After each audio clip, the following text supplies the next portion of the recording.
ನೀವು ಹಿಂದೆ ನೋಡ್ತಾ ಇರುವಂತಹ ರಾಯರ ಫೋಟೋ ಹಿಂದೆ ಒಂದು ಚಮತ್ಕಾರಯುತವಾದ ಸಂಗತಿ ಇದೆ. ನಾವು ಈ ಮನೆಗೆ ಬಂದಾಗ ನಮ್ಮ ಹಸ್ಬೆಂಡ್ಗೆ ನನಗೆ ಇದೇ ಥರದ ರಾಯರ ಫೋಟೋ ಬೇಕು ಅಂತ ರಿಕ್ವೆಸ್ಟ್ ಮಾಡಿದ್ದೆ.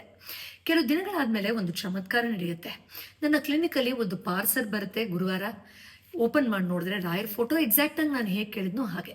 ಆದರೆ ಇದನ್ನ ಯಾರೋ ಒಬ್ರು ಕ್ಲೈಂಟು ತನ್ನ ಫೋನ್ ನಂಬರ್ ಕೊಟ್ಟು ಮೇಡಮ್ ಕೊಟ್ಬಿಡಿ ಅಂತ ಹೇಳೋಗಿರ್ತಾರೆ. ಅವರು ಫೋನ್ ಮಾಡಿದ್ರೆ, ಮೇಡಮ್ ನನಗೆ ಕೆಲವು ದಿನಗಳ ಹಿಂದೆ ಒಂದು ಕನಸು ಬಂತು, ಅದರಲ್ಲಿ ರಾಯರು ಇದೇ ಥರದ ಫೋಟೋನ ನೀನು ಗುರುಗಳು ಅಂತ ನಂಬಿರುವಂತಹ ಪೂರ್ವಿಯವ್ರಿಗೆ ಹೋಗಿ ಕೊಟ್ಬಿಡು ಅಂತ ಹೇಳಿದ್ರು, ದಯವಿಟ್ಟು ಅನ್ನತ ಭಾವಿಸ್ಬೇಡಿ, ಸ್ವೀಕಾರ ಮಾಡಿ ಅಂತ ಹೇಳ್ತಾರೆ.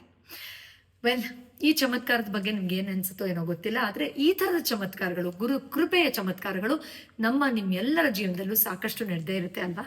ಎಸ್, ಗುರು ಹುಣ್ಣಿಮೆಯ ಸುಸಂದರ್ಭದಂದು ಗುರುವಾರ ರಾತ್ರಿ 8 ಗಂಟೆಗೆ ಉಚಿತ ಧ್ಯಾನ ಶಿಬಿರದಲ್ಲಿ ಬನ್ನಿ, ನಾವೆಲ್ಲರೂ ಸಾವಿರಾರು ಸಂಖ್ಯೆಯಲ್ಲಿ ಸೇರೋಣ, ಗುರುಗಳ ಕೃಪೆಗೆ ಪಾತ್ರರಾಗೋಣ. ಡೀಟೇಲ್ಸ್ ಇದೆ ಡಿಸ್ಕ್ರಿಪ್ಷನ್ಲಿ ಮತ್ತು ಕಮೆಂಟ್ ಬಾಕ್ಸಲ್ಲಿ. ನಮಸ್ಕಾರ.